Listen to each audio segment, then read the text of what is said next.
Hamon sa pulisya ang paghuli sa negosyanteng si Charlie Atong Ang na tinuturing na armed and dangerous ng DILG. Tinutulungan pa raw si Ang ng ilang senior police officer.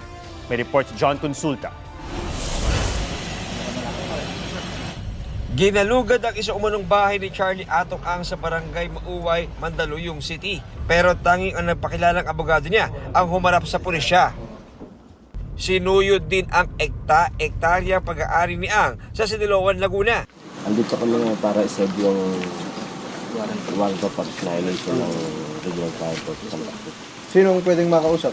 Tawagan ko lang po Yung?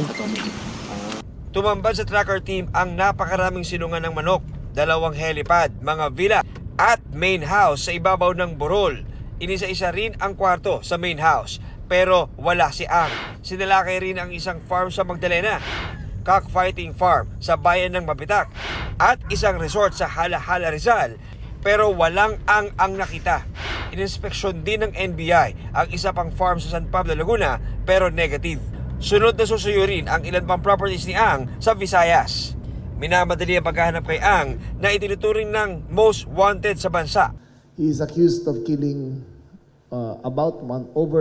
maybe about 100 missing Sabongeros, and he is considered armed and dangerous. We have to assume na delikado siya. Tandaan nyo yung taon to, may nitin ang ulo nito. Minsan sa isang sabungan, congressman, sinampal niya. He has violent tendencies. Ang pagkuha ng baril ay sa ganong karaming pera, madali para sa kanya yan. At madali siya kumuha ng mga security na bibili niya kalang loyalty. Kanselado na ang 6 na registered firearms ni Ang.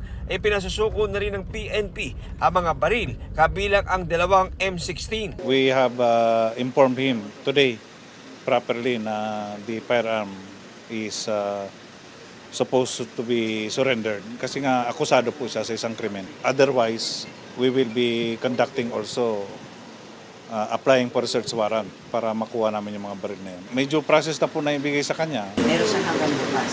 Yeah. Pinababawi na rin pati ang baril ng kanyang security. Aminado ang pulisya, hamon ang paghuli kay Ang, lalo't kabilang sa mga tumutulong umano sa kanya ang mga kabaro nila na hindi basta-bastang mga pulis. Does it involve a two-star general? Some of them are senior officers. But not in the service anymore? Some of them are in the service, some are not. Yung pagtatago niya nakakakuha rin po siya ng mga information dito sa mga taong ito, ng mga naging kaibigan niya, on how to evade yung police. But we will not stop. Nasa watchlist na ng CIDG ang mga di pinangalan ng pulis. May patong na sa ulo ni Ang na 10 milyong piso. Kapalit yan ng anumang impormasyong magre-resulta sa pagkakadakip sa kanya. Sa kasalukuyan, walang record ang Bureau of Immigration ng pag-alis ni Ang ng bansa mula sa anumang paliparan o pantalan. Pero hindi inaalis ang posibilidad na mag-backdoor exit siya o gumamit ng ibang pasaporte. Ito po ay binabantayan ng mga local government units ng Kapulisan at ng Coast Guard. Kapag meron naman po silang nai-intercept na attempts doon sa area na yon, ay pinagbibigay alam din naman po nila sa immigration. He is a known figure. Makikilala po siya kung kahit saan po siya umalis na paliparan or seaport. So we would be able to intercept him either way. Pinalaga naman ng kampo ni Ang mga pahayag na armado at delikado ang kanilang kliyente. Padalos-dalos at wala raw itong basihan. Tumanggi muna ang abogado ni Ang sa mga bagong panayam habang inaasikaso ang pleadings na ihahain sa korte. Ayon naman sa DOJ, ang tanging remedy ng kampo ni Ang na pwedeng aksyonan ng korte ay motion to quash.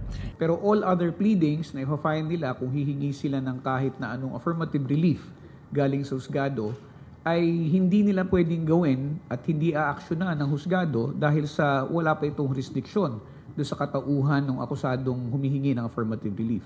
Ang itinuturing naman na whistleblower at siyang nag-ugnay kay Ang sa kaso ng mga nawawalang sabongero na si Dondon Patidongan nasa isa umanong undisclosed location at bantay sarado round the clock. Kasama niya ang kapatid na si Elakin na tatayo ring testigo sa kaso. Kapwa na sa Witness Protection Program ng DOJ ang magkapatid. Ayon sa kanilang abogado, matagal nang may banda sa buhay ng magkapatid.